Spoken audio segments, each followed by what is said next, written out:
The test is in 4-part, Part 1, Part 2, Part 3, and Part 4. Now look at Part 1.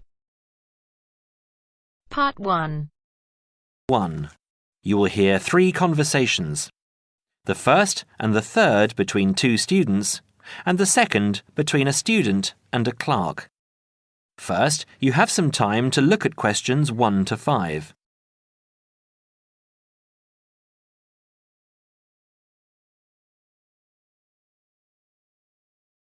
Now we shall begin. You should answer the questions as you listen, because you will not hear the recording a second time. Listen carefully and answer questions 1 to 5. Hi, it's Mike, isn't it? Yes, and you're... Phoebe. Phoebe, right. Where are you headed? I'm looking for the main hall. So am I. Are you going there to register for next year? Yes, I was told to go to administrations and fill in an application form. That's what I'm about to do. I went to information and they told me it was at the end of this corridor. Then we have to turn left and immediately right. That should lead us to the exit, where opposite we should find the entrance to ground level main hall. It's a big old red building. From there we need to go to the first level and then follow the signs. Apparently it's the second office opposite the foyer. It would be pretty hard to miss. That sounds easy. It shouldn't be too hard to find. Well, since we're both heading in that direction, let's go together. Hopefully it won't take too long. I haven't had anything to eat and I'm starving. Me too. Well, how about I go to the canteen and get us something while you make your way to the main hall? I'm sure there's going to be quite a wait. There always is. I can meet you there. Sounds like a good plan. What do you want me to get you? How about a chicken and salad roll and a drink? Okay. What if they don't have a chicken and salad roll? Anything similar, like ham and salad, or just plain salad and cheese. Oh, and don't forget the drink. I feel so dehydrated. No problem. What type of drink? I don't know. How about a Coke? No, nothing like that. Something healthier. An orange juice? They're usually full of sugar unless you get it freshly squeezed. Water? Yes, that's perfect. Here, take £2. That should cover it.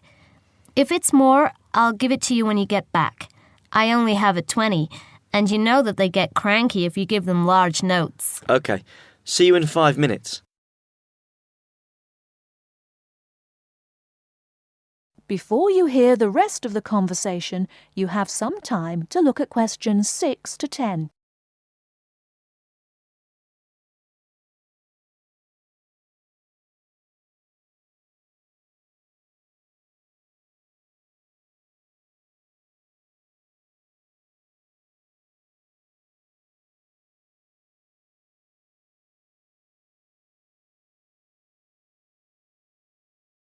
Now listen and answer questions 6 to 10.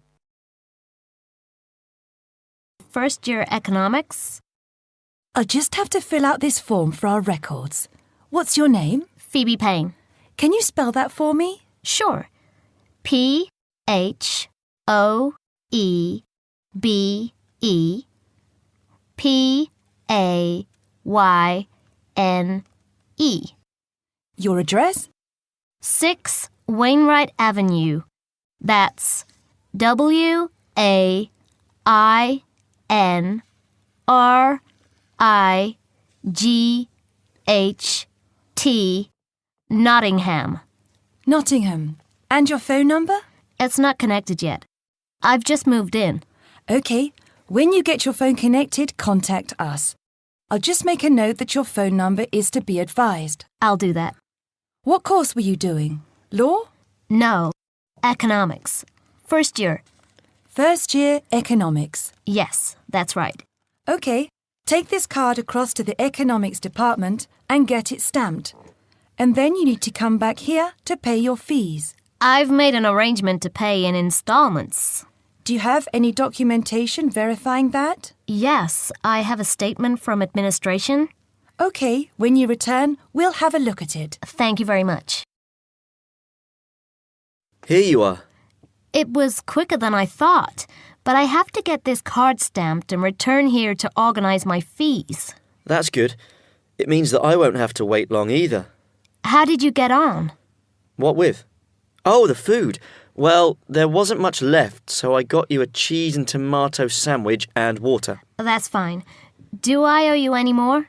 No, I need to give you back £3. But I only gave you 2. Oh, yeah. I thought you gave me a £5. OK, so we're square. So what do I have to do? Go to the desk and give your personal details. Then they'll give you a card that you need to take to your faculty. What's your major?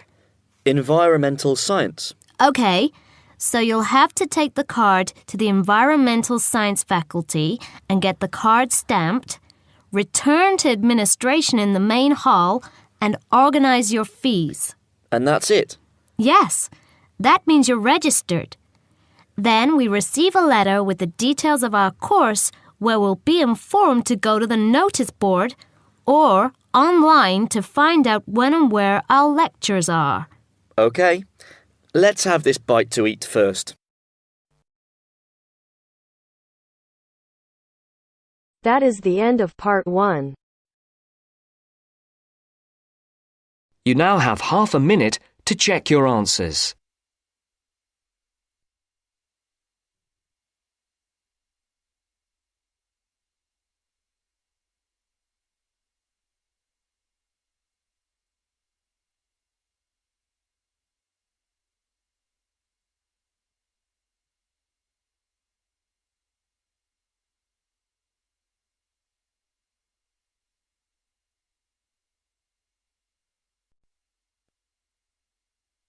Now turns to part 2.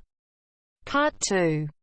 You'll hear a message left to John on how to look after the house. First, you have some time to look at questions 11 to 17.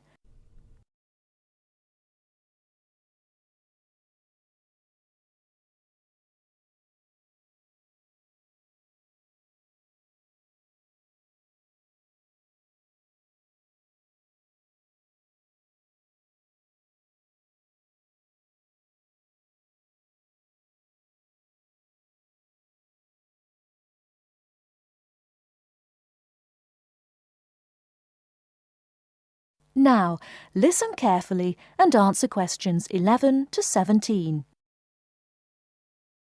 Hello, John. Welcome to the house. I'm really pleased that you can be here to look after my house while I'm away. Here are some things you need to know about the house. Important stuff like when the garbage is collected. In fact, let's start with the garbage, which is collected on Friday. Just write garbage on the calendar on the days they take it away. Put it out on Friday every week. That'll be Friday the 22nd, Friday the 29th, and Friday the 5th. It's a really good service. The trucks are quiet and the service is efficient. The bin would be put outside of the house empty. It's a good idea to put it away quickly. This street can be quite windy.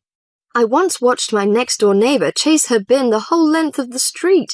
Every time she nearly caught up with it, it got away again. The waste paper will be collected this Tuesday. That's Tuesday the 19th. There's a plastic box full of paper in the front room. Please put it out on Tuesday. The truck will come during the day.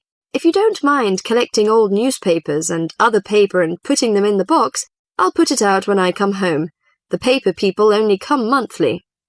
I have some things to give to charity in a box in the front room. Would you put it out on Monday the 25th, please? It's a box of old clothes and some bed linen which I've collected, plus a few other bits and pieces. The charity truck will come by during the day on the last Monday of the month. Like the paper people, it comes monthly. If you want to use the library, you'll find it on Darling Street. I've left my borrower's card near the telephone. It has a very good local reference section if you want to find out more about this city. The library is open from 9 a.m. to 5 p.m., Monday to Saturday. I'm sorry to say that we don't have a cleaner. Oh yes, filters. Would you please change the filters on the washing machine on the last week of the month, no matter which day? We find that the machine works much better if we change the filters regularly. The gas company reads the meter on the 30th, the last Saturday. I think that's all the information about our calendar of events.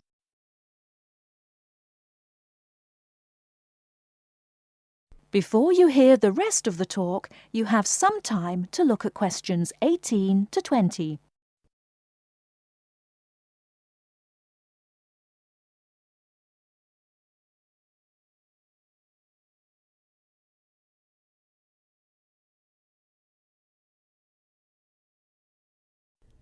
Now listen and answer questions 18 to 20.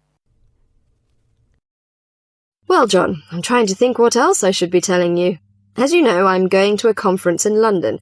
I hope to have a little time to look around. It's a great city. I do hope I manage to get at least some of the theatres and museums. I'm looking forward to all the things I have to do at the conference too. I'm giving a paper on Tuesday the 26th, and there are a couple of exciting events planned later in the conference programme. I hope to meet up with an old teacher of mine at the conference. She taught English literature at my high school, and we've kept in touch through letters over the years. She now teaches at the University of Durham, and I'm really looking forward to seeing her again. By the way, I expect you're hungry after your trip. I've left a meal in the refrigerator for you. I hope you like cheese and onion pie. Would you do me a favour, please? I haven't had time to cancel an appointment. It was made a long time ago, and I forgot about it until this morning. It's with my dentist for a checkup on Thursday the 28th. Could you please call the dentist on 8162-525 and cancel the appointment for me? Thanks a lot, John. One last thing. When you leave the house, make sure the windows and doors are shut and set the burglar alarm. The alarm code number is 9120. Have fun. I'll see you when I get back. This is your friend Martha, saying goodbye. That is the end of part 2. You now have half a minute to check your answers.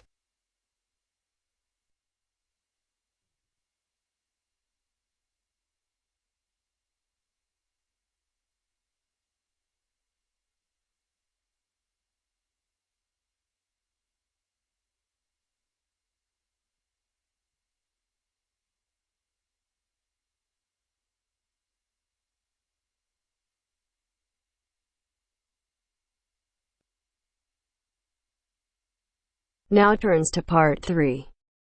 Part 3. You will soon hear an informative talk given by Michelle on how to keep out burglars and keep your home safe. First, you have some time to look at questions 21 to 26.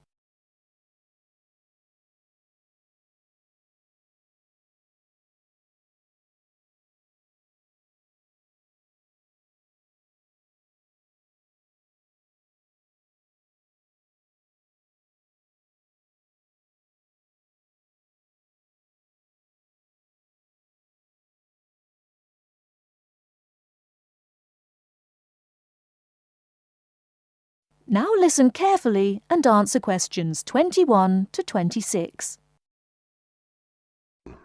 Keep 'em out. There's no fail-proof way to keep out a burglar, but every little bit of deterrence helps. Even if you can't afford a security system, you can take a few minutes to make your home a little safer. Some relatively simple steps will greatly decrease the odds of a break-in, which means you can enjoy a bit more peace of mind. And isn't that what home is all about? Think like a burglar. If you were one, how would you get into your home? Evaluate your home from the inside and out, night and day. You might even try a mock break-in, trying window jams and loose locks on your house's perimeter. To keep out a burglar, the first thing to do is to secure the windows. Though windows are relatively easy to break, the loud noise of shattering glass will deter a thief if you're near other houses. Don't leave windows open during the night, whether you're at home or away. That's a common sense precaution, but a surprising number of people forget to do just that. Use a pick-proof locking device for your windows. Make sure the frames are solid. If you're beyond the earshot of your neighbours, they won't hear the glass breaking. Consider installing a plexiglass sheet for the more accessible windows. This will make entry through them more difficult. Your doors should also be secured. If you don't have a peephole, install one in the front door. If you have one, make sure that you and your family are in the habit of using it. Don't open the door to anyone you don't know, especially at night. If the peephole is out of reach of your children, keep a stepladder or stepping box by the door for them to use. If there's any glass within 2 feet of your front door lock, consider a locking device that would be out of reach if the glass is broken. Now, a few tips on how to protect your valuables.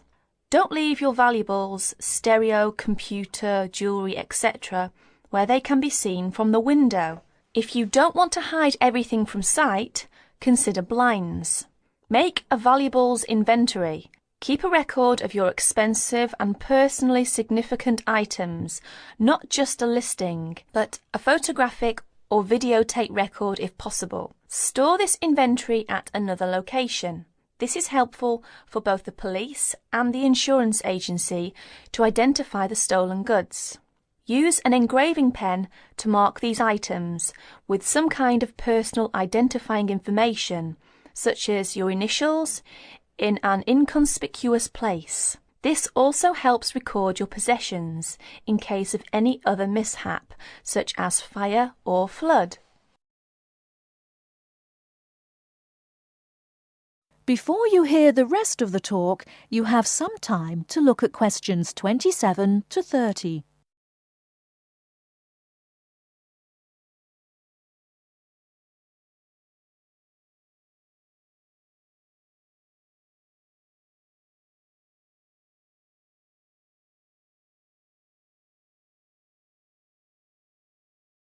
Now listen and answer questions 27 to 30. Don't stop your security awareness at the outside walls of your house. Your yard areas, if any, also deserve your attention. In general, don't leave anything around the yard that might help a burglar get into your house. Ladders, stackable boxes, or any garden tools should be put away, preferably in a locked cabinet. Install a light in your yard that is sensitive to movement. Place it high and out of reach. Trim hedges or bushes that are near doors or windows. These can be good hiding places. Don't place outdoor furniture tables nearby the house. These could become an easy stepladder to the roof. When you are on vacation, create the occupancy illusion. Maybe you laughed at your mother for leaving the lights on and the radio playing while she left for vacation, but she had the right idea. Those steps aren't quite enough, so try these strategies. Buy electronic timers that turn lights on and off at different times. Hook up a timer to your TV for a few hours each evening. Turn up the volume too. Not enough to annoy the neighbours, just enough that a lurker at the windowsill couldn't miss hearing it. Have your newspaper and mail delivery suspended. If you don't have time to do this, ask a neighbour to pick them up for you. Ask a neighbour to park in your driveway or parking place. Think about having someone house sit your home. If it's a relative or friend, it may cost you no more than the contents of your refrigerator. You can also find professional house sitters or house-sitting services that find someone to stay while you're away. Leave your shades as they are normally, or at least don't close up every one. One sign of a vacant house is closed shades during the day. Lock your garage door with a padlock.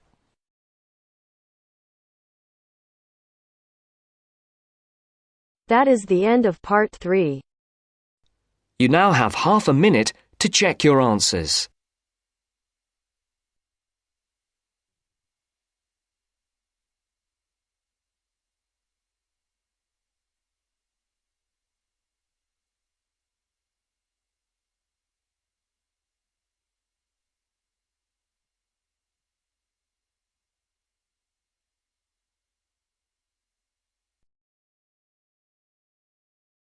Now turns to part 4.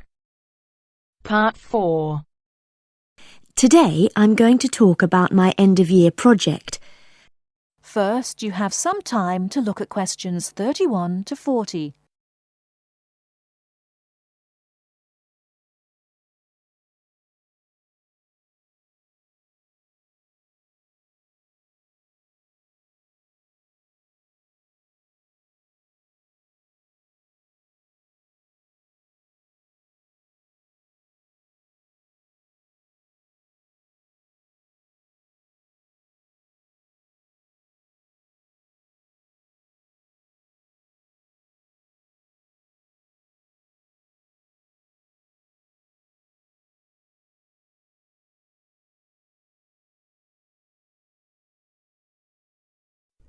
Now listen carefully and answer questions 31 to 40.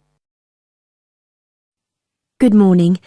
Today I'm going to talk about my end-of-year project. I wanted to find out why men and women tend to perform at different levels in particular sports. Let me start by explaining why I chose this subject. Now, as some of you may know, I'm an enthusiastic long-distance runner myself, but I have never felt particularly worried about the fact that I usually finish several minutes behind my male counterparts. How it all started was when a first-year student approached me because he'd read an article about why women swimmers never compete successfully with men and wondered if I could look into the issue in regard to running. My tutor confirmed that a lot of interesting research had been done on this issue, and also I knew that whatever I found out was likely to be useful in training programs I run at a local girls' school. So, I started doing some preliminary reading, and what I found out was a mixture of the expected and the unexpected. It didn't come as all that much of a surprise to learn that male runners have more muscle and women more fat, and this accounts for most of the difference in sports performance between men and women. This is normally caused by differences in hormones. A male hormone, testosterone, builds muscle, whereas a female hormone, estrogen, causes fat to accumulate. Of course, this was something that we learnt about very early on in sports science. But then I began reading about the nature of muscle, and this is where I found something that did surprise me. Men and women have exactly the same type of muscle fibers, which means that they are capable of fuel burning at the same rate. I was also reading some very interesting research on differences between the average height of men and women. We all know, of course, that men are much taller on average than women, but what this means is that women actually work much harder because they have to take a lot more strides to cover the same distance. I hadn't understood that before I read this research. So, I set up my own small-scale research project to investigate some of these points and a few others. I asked for men and women volunteers from the university running club, and I timed their speed in a race. Then I worked out proportions by dividing a person's running time by their height. And what I found was that by this measure, men were only slightly ahead of the women. For my second experiment, I put weights on the men's shoulders, so that the men and women would have the same height-to-weight ratio. I found that under these conditions, the women actually ran faster than the men. In my last experiment, I decided to look at what is called elasticity, by measuring how high the men and women could jump. And I found that my male and female participants had equal levels of jump power. That is the end of part 4. You now have half a minute to check your answers.